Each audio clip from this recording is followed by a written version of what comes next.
Good morning students. तो चलिए आज हम शुरू करते हैं क्लास 10th साइंस का पहला चैप्टर, रासायनिक अभिक्रियाएं एवं समीकरण। देखिए, ये चैप्टर केमिस्ट्री का मतलब रसायन विज्ञान का बिल्कुल बेसिक है, उसकी नींव है। तो इसको बहुत ध्यान से समझना हम सब के लिए बहुत जरूरी है। तो चलिए एक सवाल से शुरू करते हैं। जरा सोचिए, लोहे पर जंग लगना, जो खाना हम खाते हैं उसका पचना, या फिर दूध का खट्टा हो जाना, इन सब में क्या चीज कॉमन है? क्या समानता है? दिखने में तो ये सब बिल्कुल अलग अलग लगते हैं, है ना? पर असल में ये सभी केमिकल रिएक्शंस यानी रासायनिक अभिक्रियाओं के ही उदाहरण हैं। ठीक है, तो इस पूरे चैप्टर को अच्छे से समझने के लिए हम आज क्या क्या पढ़ने वाले हैं। सबसे पहले हम देखेंगे कि एक केमिकल रिएक्शन को पहचानते कैसे हैं। फिर हम केमिस्ट्री की भाषा यानी केमिकल इक्वेशंस के बारे में जानेंगे। उसके बाद उन इक्वेशंस को बैलेंस करना सीखेंगे। फिर हम कॉम्बिनेशन और डीकंपोजिशन रिएक्शंस को समझेंगे और आखिर में डिस्प्लेसमेंट और डबल डिस्प्लेसमेंट रिएक्शंस पर बात करेंगे। तो चलिए अपने पहले टॉपिक से शुरू करते हैं। तो सवाल ये उठता है कि हमें पता कैसे चलेगा कि कोई केमिकल रिएक्शन हुआ भी है या नहीं। भाई, इसके कुछ खास संकेत होते हैं, कुछ साइंस होते हैं जिन्हें देखकर हम ये बता सकते हैं। ये वो चार मुख्य चीजें हैं जिनसे हमें पता चलता है कि रिएक्शन हुआ है। पहला, चेंज इन स्टेट मतलब अवस्था में बदलाव। दूसरा, चेंज इन कलर यानी रंग में बदलाव। तीसरा, इवोल्यूशन ऑफ गैस मतलब किसी गैस का निकलना। और चौथा, चेंज इन टेम्परेचर यानी तापमान में बदलाव। और हाँ, ये पॉइंट एग्जाम के लिए बहुत बहुत इंपॉर्टेंट है, इसको जरूर याद रखना है। इसका एक बहुत अच्छा उदाहरण आपकी एनसीईआरटी की किताब में ही दिया गया है। जब हम एक मैग्नीशियम रिबन को जलाते हैं तो क्या होता है? एक बहुत ही तेज चमकदार सफेद रोशनी निकलती है ना? और वो रिबन जो पहले सॉलिड था अब एक सफेद पाउडर में बदल जाता है, जिसे हम मैग्नीशियम ऑक्साइड कहते हैं। तो यहां देखिए, स्टेट भी चेंज हुआ और हीट और लाइट भी निकली। अब देखिए, किसी भी रिएक्शन को पूरे पूरे सेंटेंस में लिखना कि मैग्नीशियम ने ऑक्सीजन के साथ रिएक्शन किया और मैग्नीशियम ऑक्साइड बनाया, ये तो बहुत लंबा हो जाएगा, है ना? तो केमिस्ट्स क्या करते हैं? वो एक शॉर्टकट इस्तेमाल करते हैं और इसी शॉर्टकट को हम कहते हैं केमिकल इक्वेशन। तो चलिए सीखते हैं कि ये इक्वेशंस लिखते कैसे हैं। तो शुरू में हम इसे एक वर्ड इक्वेशन की तरह लिख सकते हैं, जैसे मैग्नीशियम प्लस ऑक्सीजन और फिर एक एरो बनाकर मैग्नीशियम ऑक्साइड। सिंपल। पर इसको और भी छोटा और साइंटिफिक बनाने के लिए हम इनके केमिकल फॉर्मूला का इस्तेमाल करते हैं, जैसे Mg plus O2 goes to MgO। देखा कितना छोटा और सटीक हो गया। अब यहाँ दो बहुत इंपॉर्टेंट शब्द हैं, इन्हें याद रखना है। जो चीजें रिएक्शन में हिस्सा लेती हैं, मतलब जो एरो के लेफ्ट साइड पर हैं, उन्हें हम कहते हैं रिएक्टेंट्स यानी अभिकारक।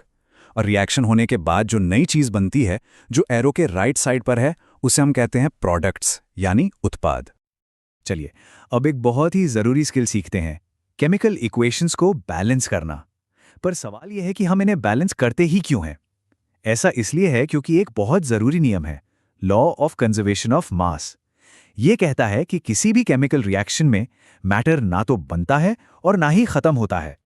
इसका सीधा सा मतलब यह है कि रिएक्शन से पहले यानी रिएक्टेंट्स में हर एलिमेंट के जितने एटम्स होते हैं, रिएक्शन के बाद यानी प्रोडक्ट्स में भी उस एलिमेंट के ठीक उतने ही एटम्स होने चाहिए, न एक कम न एक ज्यादा।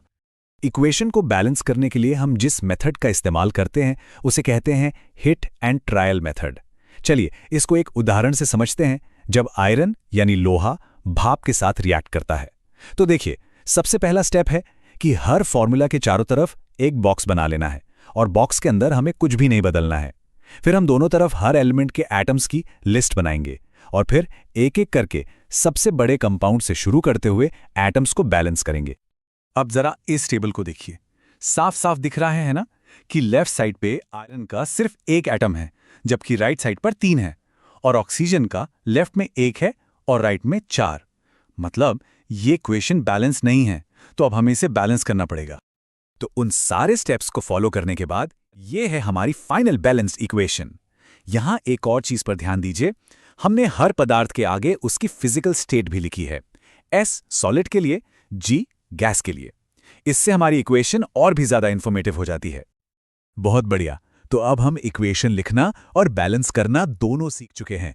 तो अब आगे बढ़ते हैं और रिएक्शंस के अलग अलग टाइप्स के बारे में सीखते हैं। सबसे पहले हम बात करेंगे कॉम्बिनेशन और डीकंपोजिशन रिएक्शंस की। कॉम्बिनेशन रिएक्शन, जैसा कि नाम से ही पता चल रहा है, इसमें चीजें कंबाइन होती हैं, यानी जुड़ती हैं। तो जब दो या दो से ज्यादा रिएक्टेंट्स मिलकर सिर्फ एक सिंगल प्रोडक्ट बनाते हैं तो उसे हम कॉम्बिनेशन रिएक्शन कहते हैं। जैसे जब हम बिना बुझे चूने यानी कैल्शियम ऑक्साइड में पानी मिलाते हैं तो बुझा हुआ चूना कैल्शियम हाइड्रोक्साइड बन जाता है। अच्छा, पिछले वाले उदाहरण में एक और बात नोटिस की। जब चूने में पानी मिलाते हैं तो बर्तन गर्म हो जाता है, मतलब हीट निकलती है। तो जिन रिएक्शंस में प्रोडक्ट बनने के साथ साथ हीट भी निकलती है, उन्हें हम कहते हैं एक्सोथर्मिक या ऊष्माक्षेपी अभिक्रिया। और इसका ठीक उल्टा, जिन रिएक्शंस में एनर्जी एब्जॉर्ब होती है यानी हीट देनी पड़ती है, वो कहलाती हैं एंडोथर्मिक या ऊष्माशोषी। अब बात करते हैं डीकंपोजिशन रिएक्शंस के। ये कॉम्बिनेशन का बिल्कुल उल्टा है।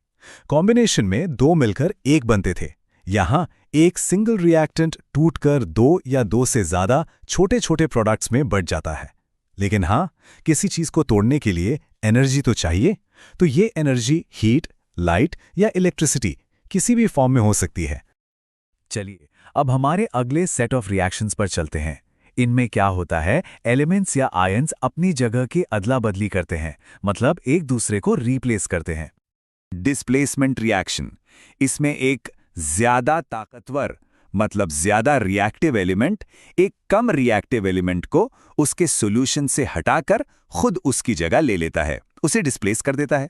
इसका सबसे फेमस उदाहरण है आयरन नेल यानी लोहे की कील को, जब कॉपर सल्फेट के नीले सॉल्यूशन में डालते हैं।